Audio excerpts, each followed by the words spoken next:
Hello friends, स्वागत है आप सभी को अपने YouTube channel biology concept classes Supaul में।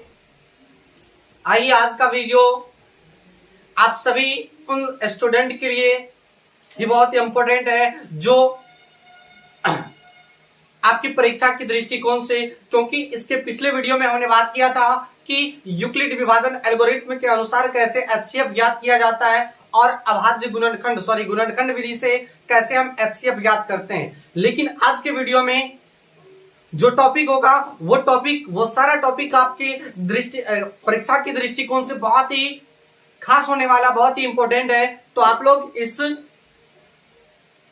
वीडियो को जरूर देखें ताकि आपको एक सही कॉन्सेप्ट मिल सके और आप परीक्षा में एक अच्छे अंक प्राप्त कर सके। तो आइए आज की वीडियो को शुरू करते हैं। लेकिन वीडियो को शुरू करने से पहले मैं आप सभी को बताना चाहता हूं कि अगर ये वीडियो आपको अच्छे लगे तो प्लीज इस चैनल को लाइक, सब्सक्राइब और अपने दोस्तों के साथ शेयर करना ना भूलें, क्योंकि इस चैनल पर अगर कोई नया वीडियो अपलोड होता है तो उसका नोटिफिकेशन सबसे पहले आपके पास पहुंच सके। और इन वीडियो को उन सारे बच्चों तक पहुंचाने में जरूर सहायता करें जो गांव में रहते हो या किसी कारणवश पढ़ाई करने में असक्षम है। तो उन सारी विद्यार्थियों के पास ये वीडियो को जरूर आप लोग शेयर करें, क्योंकि आप लोगों से सिर्फ हमें एक ही सपोर्ट चाहिए, वह इस वीडियो को ज्यादा से ज्यादा, जितना से ज्यादा हो सके शेयर करें। चलिए आइए इस वीडियो को, आज की टॉपिक को शुरू करते हैं। जैसे अगर आप क्वेश्चन में उल्टा के देखिएगा आज से 10 साल पहले का, तो आप मैथ्स में पाएंगे कि हर एक साल, प्रत्येक वर्ष होता है कि सिद्ध करने के लिए बोला जाता है कि अपरिमेय संख्या को सिद्ध करें। जैसे √5 दे देगा, कहेगा अपरिमेय सिद्ध कीजिए कि √5 अपरिमेय संख्या है। जैसे बोलेगा सिद्ध कीजिए कि 5 + √7 अपरिमेय संख्या है। तो इस प्रकार का जो क्वेश्चन रहता है वो एग्जाम में पूछा जाता है, 100% पूछा जाता है। तो आइए आज इस टॉपिक को समझने का प्रयास करते हैं। जैसे हमारे सामने एक क्वेश्चन है, प्रश्न है कि रूट सिद्ध कीजिए,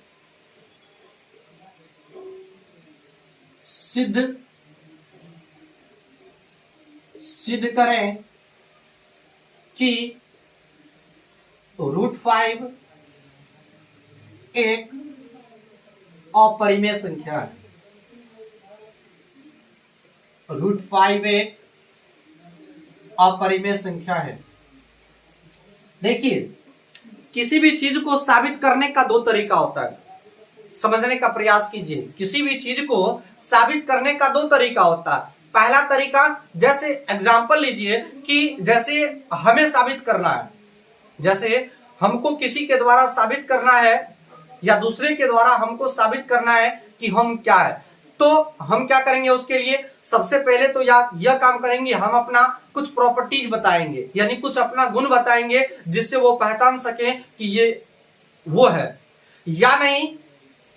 तो ये कह के बोलेंगे कि ये लड़की नहीं है, मतलब या कहेंगे कि यह चोर नहीं है, या कहेंगे कि यह बेईमान नहीं है। इसका मतलब अगर आप कहते हैं कि बेईमान नहीं है तो हम इसका मतलब क्या है, बेईमान है। या नहीं तो आप अगर कहते हैं कि यह लड़की नहीं है तो लड़की नहीं है मतलब क्या है, लड़का है। तो किसी भी चीज को साबित करने का दो तरीका होता है, पहला कि डायरेक्ट वे में और दूसरा इनडायरेक्ट वे में। तो अगर आप किसी चीज को डायरेक्ट वे में प्रूव करते हैं तो भी वो सही है, अगर किसी भी चीज को आप इनडायरेक्ट वे में प्रूव करते हैं तो भी सही है। तो सबसे पहले आपके सामने प्रश्न है कि √5 एक अपरिमेय संख्या सिद्ध करें। तो या इसको अगर हम सिद्ध कर देंगे कि यह परिमेय संख्या नहीं है, अगर √5 को हम सिद्ध कर देंगे कि परिमेय संख्या नहीं है, तब परिमेय संख्या नहीं है तो इसका मतलब क्या है, अपरिमेय संख्या है। अगर डायरेक्ट प्रूफ कर देंगे हम इसको कि √5 अपरिमेय संख्या, तो भी सही है। तो आइए हम इसको सिद्ध करते हैं, यानी लिखेंगे यहाँ पे सॉल्यूशन। तो इस टाइप का जो क्वेश्चन रहता है उसे हम सिद्ध करते हैं। और एक बात हम आप सभी को बताना चाहते हैं कि इस क्वेश्चन को जो सॉल्व करने का हम आपको कॉन्सेप्ट बता रहे हैं, वही कॉन्सेप्ट आपको हर एक, यानी इस टाइप का जितना भी प्रश्न आपको पूछा जाएगा एग्जाम में, टोटल प्रश्न पे यही कॉन्सेप्ट लागू करना है। जैसे देखिए, हम इसे सबसे पहले मान लेंगे, यानी कहेंगे माना कि √5 एक परिमेय संख्या है, मान लिए हैं सिर्फ परिमेय संख्या है। तो आपको पता है कि परिमेय संख्या किसे कहते हैं। अगर हम परिमेय संख्या मान लिए तो √5 मतलब क्या, √5 इज इक्वल p/q। परिमेय संख्या हम पिछले वीडियो में बताए थे कि परिमेय संख्या क्या होता है कि जो p/q के रूप में लिखा जा सके तथा q इज इक्वल नॉट 0, यानी हर कभी 0 के बराबर नहीं। अगर हर 0 होगा तो मामला गड़बड़ हो जाएगा। इसलिए हम मान लें कि √5 एक परिमेय संख्या है। अगर √5 को परिमेय संख्या माने तो √5 को हम p/q भी तो लिख सकते हैं, जरूर लिख सकते हैं। अब यहां तक करने के बाद आपको क्या करना है, लिखना है दोनों तरफ वर्ग करने पर, दोनों तरफ वर्ग करने पर अगर आप इसे दोनों तरफ वर्ग कीजिएगा तो क्या होगा, यहां पे √5 का स्क्वायर इज इक्वल p का स्क्वायर बटा q का स्क्वायर होगा या नहीं होगा। यहां तक समझने में कोई दिक्कत। आइए अगला स्टेप क्या होगा, अगर आप √5 का स्क्वायर कीजिएगा तो रूट हट जाएगा, यानी सिर्फ आ जाएगा कितना 5, और यहां पे क्या हो जाएगा p स्क्वायर बटा q स्क्वायर, p स्क्वायर बटा q स्क्वायर। अब देखिए यह एक पूर्णांक है, यह एक प्राकृतिक संख्या है। तो प्राकृतिक संख्या के बट्टे में हम आपको इससे पिछले वीडियो में बताए थे कि जैसे कोई भी प्राकृतिक संख्या रहता है, जैसे 1 2 3 4 5, उन सारी प्राकृतिक संख्याओं के नीचे में 1 छुपा रहता है। तो हम इस 5 के बदले बट्टे में क्या दे देंगे 1। अब क्या करना है कि इसको कोना कोनी गुना करना है, क्रॉस मल्टीप्लीकेशन। जब आप क्रॉस मल्टीप्लीकेशन कीजिएगा तो यहाँ पे क्या निकलेगा आपको, 5 को जब आप p स्क्वायर को अगर 1 से गुना करेंगे तो क्या निकलेगा p स्क्वायर बराबर 5 को q स्क्वायर से गुना कीजिएगा तो क्या निकलेगा 5q स्क्वायर। क्या निकला 5q स्क्वायर। आइए और आगे जाते हैं। अब यहाँ पे ई स्क्वायर को अगर उस साइड करेंगे तो यहाँ पे आ जाएगा p is equal 5√5q square. अगर स्क्वायर यहां से हटेगा तो इस स्क्वायर के बदले में राइट साइड में क्या हो जाएगा, रूट आ जाएगा। क्या आ जाएगा, रूट आ जाएगा। अब यहाँ पे देखिए यहाँ पे हो जाएगा p इज इक्वल 2 का स्क्वायर है, तो यानी इस रूट का कहने का मतलब है कि अगर 2 को कोई संख्या एक समान है तो उसके बदले में अगर बाहर आता है तो एक संख्या लिखा जाता है। तो हम यहाँ पे लिखेंगे p is equal √5q, p is equal √5q। अब यहाँ पे आप एक चीज देख रहे हैं कि p इज इक्वल √5q, यानी कि अगर आपके अंदर में रूट के अंदर में 5 है और ये q एक चर राशि है। कौन राशि है, चर राशि। यानी इस चर राशि का मान बदलेगा, कभी कभी 1 आएगा, कभी 2 आएगा, कभी 3 आएगा, कभी 4 आएगा। यानी के लिए अगर इस चर का कभी मान लीजिए 1 आ गया तो 5 गुना 1 बराबर रूट कितना आ गया 6, तो भी अब क्या है, परिमेय संख्या नहीं है, अपरिमेय संख्या है। यानी अगर इस चर के जगह पे 2 आ गया तो क्या निकल गया √10, तो भी यह क्या है, अपरिमेय संख्या। अगर इस चर की जगह पर 3 आ गया तो भी यह कितना आ जाए √15, तो भी यह क्या है, अपरिमेय संख्या। यानी कि यहां से आपका एक कॉन्सेप्ट क्लियर होता है कि कभी भी √5q यानी कि ये चर राशि जो है, इस चर राशि का मान बदलते रहेगा, और अगर मान बदलने के बावजूद भी यह कभी परिमेय संख्या नहीं हो सकता है। क्या नहीं हो सकता, परिमेय संख्या नहीं हो सकता। अतः हम जो माने हैं कि √5 एक परिमेय संख्या है, वो क्या है, गलत है। यानी यह विरोध प्रकट करता है कि हम अपरिमेय है नहीं लेकिन तो पर भी हम परिमेय है नहीं लेकिन तो पर भी आप परिमेय हमें क्यों मान रहे हैं। यानी से यहां से ये कहता है कि हम परिमेय नहीं है तो भी आप परिमेय मान रहे हैं। यानी कहने का मतलब हुआ, हम यहाँ पे लिखेंगे कि चूंकि यहां विरोध प्रकट होता है। क्या प्रकट होता है, विरोध प्रकट होता है।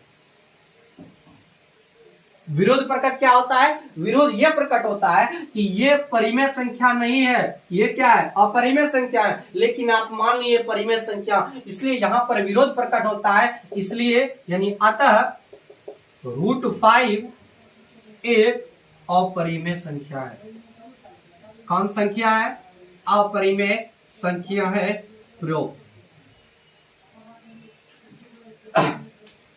क्या आप लोग को समझ में आया? यानी कि ये क्वेश्चन आपके एग्जाम की दृष्टिकोण से इस टाइप का जो क्वेश्चन है वो बहुत ही मस्ट वीवीआई है, मस्ट वीवीआई, यानी कि हर एक साल पूछा जाता है। आप क्वेश्चन बैंक अगर यकीन नहीं होता है तो आप क्वेश्चन बैंक पलट के देखिए, प्रत्येक साल पूछा हुआ है। यानी कहना √5 नहीं होगा, √5 की जगह पे कुछ और होगा, लेकिन इस टाइप का क्वेश्चन पूछा जाता है। आप क्वेश्चन बैंक पलट के देख सकते हैं। तो यहां तक समझ गए आप लोग कि कैसे सिद्ध किया जाता है कि अपरिमेय संख्या है। अब आइए हम आपको, और ये कॉन्सेप्ट आपको हर एक क्वेश्चन पे लागू करना है, चाहे वह प्लस माइनस हो या सीधा वाला हो। आइए हम यहां से एक और तरीका बताते हैं। जैसे ये तरीका आप समझ गए, इससे और छोटा वाला तरीका समझाते हैं।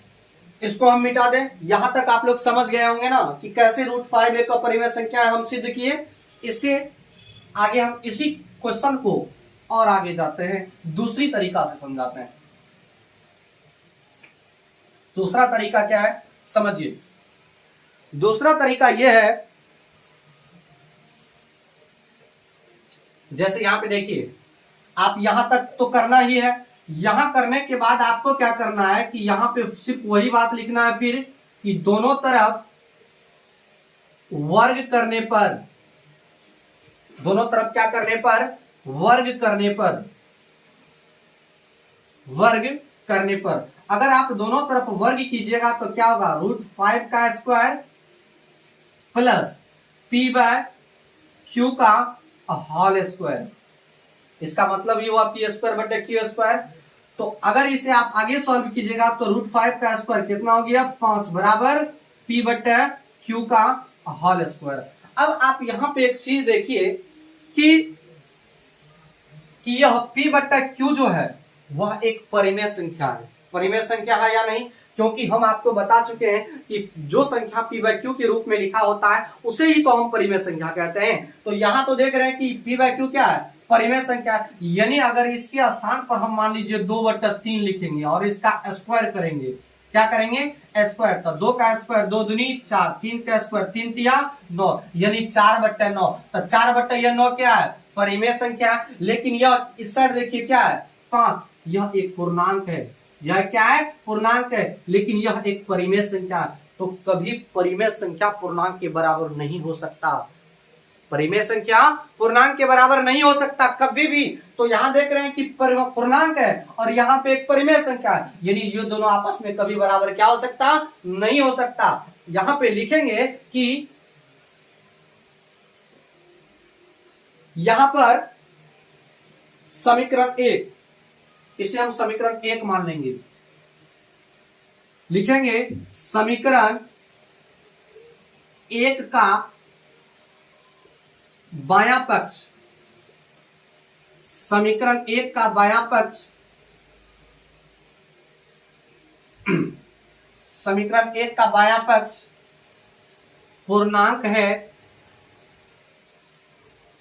पूर्णांक है तथा पूर्णांक, समीकरण 1 का बायां पक्ष, समीकरण 1 का बायां पक्ष, तो बायां पक्ष यही हुआ, पक्ष पूर्णांक है तथा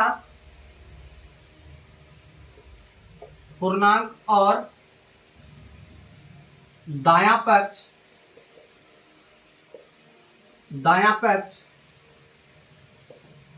परिमेय, दायां पक्ष परिमेय संख्या के बराबर है। ये क्या है, बराबर, यही ना है। समीकरण का बायां पक्ष यानी पूर्णांक समीकरण के दायां पक्ष यानी परिमेय संख्या के बराबर है, जो कि क्या है, असंभव है। जो क्या है, यहां पे लिखेंगे चूंकि जो असंभव है, जो क्या है, असंभव है, यानी कि जो कि संभव क्या है, नहीं है। कभी भी पूर्णांक परिमेय संख्या के बराबर नहीं हो सकता।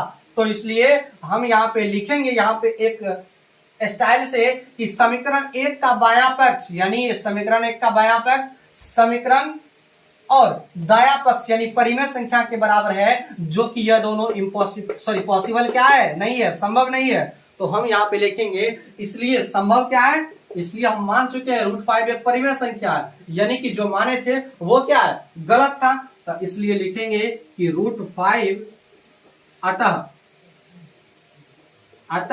√5 एक अपरिमेय संख्या है। प्रूफ यही हो आपका। तो इससे पहले वाला जो तरीका बताए थे वो भी सही है और ये वाला तरीका ये भी सही है। तो अब आपको डिसाइड करना है कि आपको कौन सा तरीका बेस्ट लगता है, आप उस तरीका से प्रश्न को सॉल्व करें। तो यहां तक समझने में आपको कोई दिक्कत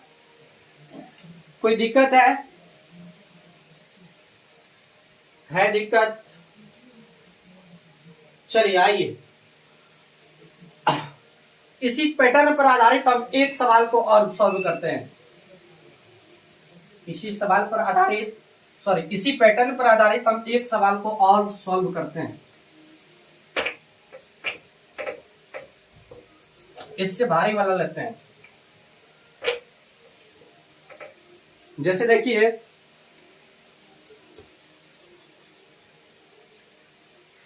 कहेगा कि 2 + 3√5 को सिद्ध करें कि अपरिमेय संख्या है। अपरिमेय संख्या है।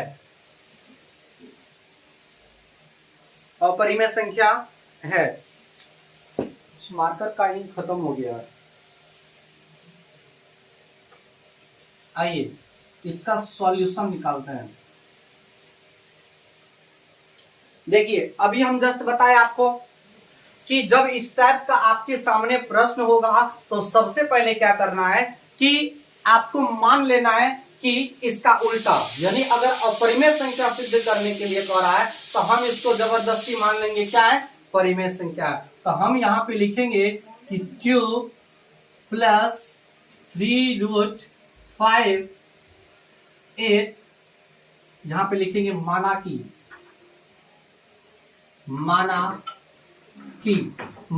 2 + 3√5 8 परिमेय संख्या है। परिमेय संख्या है। जब 2 + 3√5 को हम परिमेय संख्या मानेंगे तो परिमेय संख्या किसके बराबर होता है, p/q के बराबर। यानी हम यहां पे लिखेंगे, इसलिए 2 + 3√5 = p/q। यहां तक समझने में आपको कोई दिक्कत है? कोई दिक्कत है? नहीं ना। आइए अब क्या करना है, जैसे आपको पता है कि अभी हम जस्ट आपके सामने प्रूफ किए थे कि √5 एक अपरिमेय संख्या है। इसे हमें सिद्ध नहीं करना है। इसको क्या करना है, सिद्ध नहीं करना है। सिद्ध हमें क्या करना है, जैसे अभी हम पिछले टॉपिक में जस्ट बताए थे कि √5 एक अपरिमेय संख्या कैसे। तो इस टॉपिक में यानी इस प्रश्न में हमें यह प्रूफ नहीं करना है, क्योंकि इस टॉपिक को यानी इसको हम √5 को पहले से ही प्रूफ कर चुके हैं कि परिमेय संख्या। इस दोनों को सिर्फ प्रूफ करेंगे कि अपरिमेय संख्या कैसे। जैसे यहाँ पे देखिए, अगर बराबर के लेफ्ट साइड यानी इक्वल के लेफ्ट साइड 2 है और इस 2 को अगर बराबर के उस साइड देते हैं तो क्या होता है, तो क्या कंडीशन होता है। जैसे यहाँ पे अगर इस 2 को बराबर के उस साइड भेजेंगे तो 3√5 क्या हो जाएगा, p/q। क्या हो जाएगा, p/q। और इस साइड देखिए 2 के पीछे में कौन सा साइन है, प्लस का, और बराबर के उस साइड जाएगा तो क्या हो गया, माइनस का। किसका साइन हो गया, माइनस का। अब यहां पे आपको एक कॉन्सेप्ट बताते हैं, समझिए। जैसे आपके सामने कोई संख्या है, सपोज दैट आप मान लीजिए 4/7, 4/7, यानी कि p/q का कहने का मतलब क्या है कि परिमेय संख्या। परिमेय संख्या होगा तभी तो p/q के रूप में लिखा गया है। तो तो परिमेय संख्या किसके रूप में लिखा जाता है? p/q के रूप में। तो हम इसके स्थान पर मान लिए हैं कि p है आपको 4 और q है आपका 7 और बट्टे में, यानी कि p और q मान लिए 4/7 है और उसमें हम माइनस को 2 करेंगे, यानी 4/7 में -2 करेंगे तो 2 के नीचे में कुछ नहीं है तो क्या है? 1 है। 7 1 का एलसीएम लेंगे, 7 हुआ, 7 को 7 से भाग देंगे, 1 4 से गुना करेंगे, क्या हो गया? 4 माइनस है, माइनस का चिन्ह देंगे, 1 को जब 7 से भाग दीजिएगा तो भागफल 7, 7 को 2 से गुना कीजिएगा तो कितना निकलेगा? 14, यानी कितना निकला? -10/7, -10/7। अब यहाँ पे आप देख सकते हैं कि यह भी तो एक परिमेय संख्या है, यानी कि p/q में अगर आप -2 को भी p/q में से अगर आप -2 को माइनस करते हैं तो भी यह क्या ही निकलता है? तो भी यह परिमेय संख्या ही रहता है।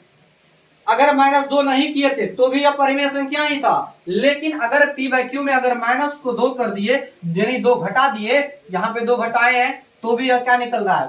और परिमेय संख्या में कभी प्लस और माइनस मायने नहीं रखता है, साइन मायने नहीं रखता है, मायने ये रखता है कि आपको कौन सा भिन्न p/q के रूप में लिखा हुआ है। तो देख आप क्या देख रहे हैं कि यहाँ पे निकला, अगर p/q में 2 को माइनस किए तो निकला यहाँ पे -10/7, जो कि एक क्या है? परिमेय संख्या। यानी कहने का मतलब है कि अभी भी यह क्या है? परिमेय संख्या है। क्या है?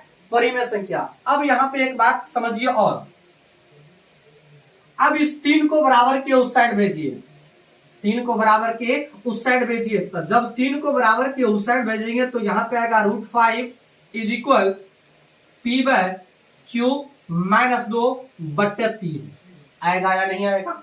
क्यों आएगा?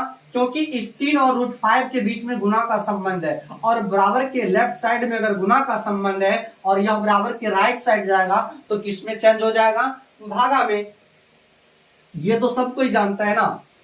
अब आगे इसी बात को हम क्या करते हैं कि p/q में से 2 को घटाए तो कितना निकला? -10/7, और इस -10/7 में से हम 3 को क्या करेंगे? भाग देंगे, यानी इस बराबर के इस साइड वाला 3 बराबर के उस साइड गया तो किसमें आएगा? बट्टे में 3 आएगा या नहीं आएगा? अब देखिए इसको सॉल्व करेंगे। अब इसको सॉल्व कैसे करेंगे? -10/7 गुना इस बट्टे में नहीं कुछ है, एक है तो बराबर के बट्टे में है 3/1, अगर यह गुना में जाएगा तो क्या बन जाएगा? 1/3, यानी कि कितना? -10/21, यानी अभी भी यह क्या है? परिमेय संख्या ही है।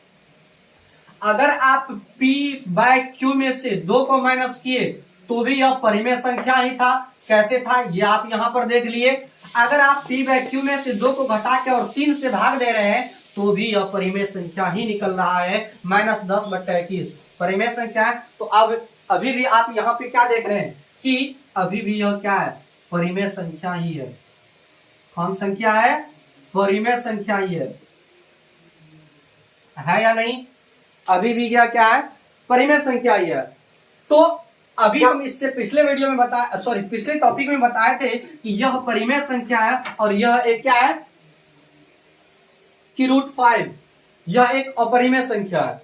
अभी हम जस्ट प्रूफ किया है ना कि √5 क्या है? अपरिमेय संख्या, और यह क्या है? परिमेय संख्या। तो क्या कभी भी अपरिमेय संख्या परिमेय संख्या के बराबर हो सकता है? नहीं, कभी नहीं। कभी भी अपरिमेय संख्या परिमेय संख्या के बराबर नहीं हो सकता। तो इसके लिए क्या होगा? इसे हम यहां पर मान लेते हैं। अब इससे अगला सॉल्यूशन कैसे करेंगे? इसको हम मान लेंगे यहां पर समीकरण 1, यानी इक्वेशन फर्स्ट। क्या मानेंगे? Equation first. यहां पे अब लिखेंगे कि समीकरण 1 का बायां पक्ष लिखेंगे, यहां पर समीकरण 1 का बायां पक्ष अपरिमेय संख्या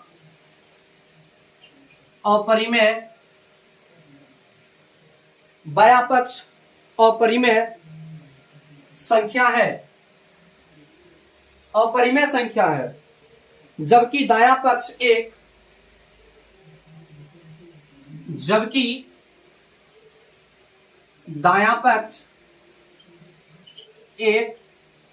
परिमेय संख्या है, परिमेय संख्या है। जो क्या है?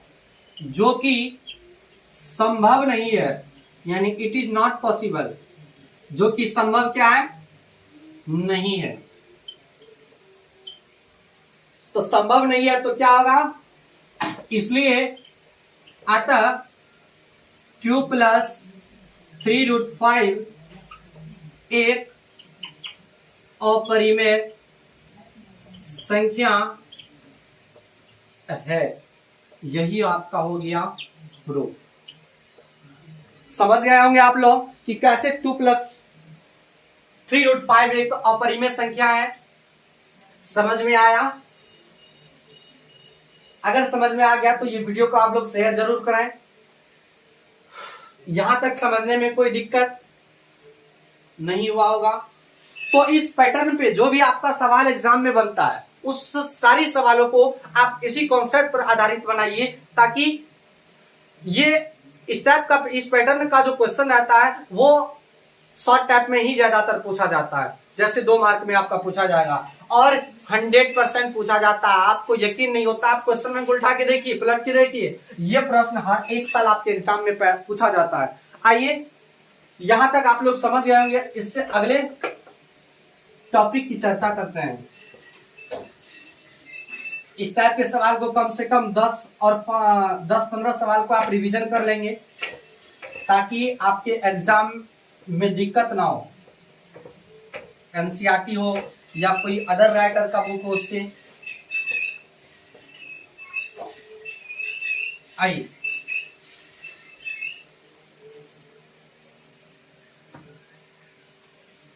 जैसा कि हम इससे पिछले वीडियो में आपको सिखाए थे कि जैसे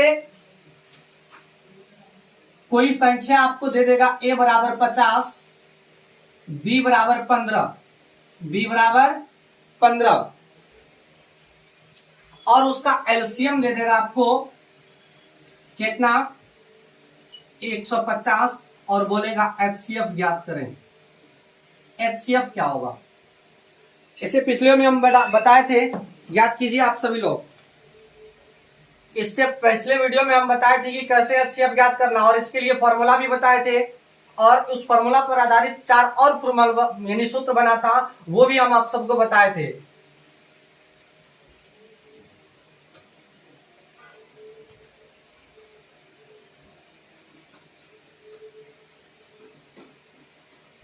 आइए,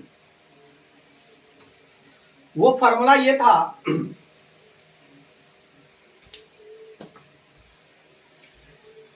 फॉर्मूला ये था कि a × b = एलसीएम × एचसीएफ। ये आपका फॉर्मूला था, और इसी फॉर्मूला पर इस सवाल को रखिए। देखिए आपके सामने a का मान कितना है, 50, b का मान कितना है, 15, बराबर एलसीएम कितना दिया हुआ आपको, 150, और एचसीएफ कितना है, नहीं कुछ दिया हुआ, तो हम मान लेते हैं x। क्या मान लेते हैं, x। इसको क्या मान लेते हैं, x। तो हम यहां पे देखिए, अब इसको काटेंगे, ये 50, 150 कट जाएगा 3 मार्क में, 3 कम 3, 3 × 5 = 15, यानी कि x बराबर कितना निकल गया, 5। इसलिए एचसीएफ बराबर क्या निकला, एचसीएफ बराबर 5। यही हो गया आपका आंसर। यानी इस टाइप का भी क्वेश्चन आपके एग्जाम में आता है। तो आप ये टॉपिक या ये प्रश्न हम इससे पिछले वीडियो में बताते हैं, और इस वीडियो में भी बता दिए, रिवीजन हो गया। आइए, तो यहां तक आप समझ चुके हैं कि कैसे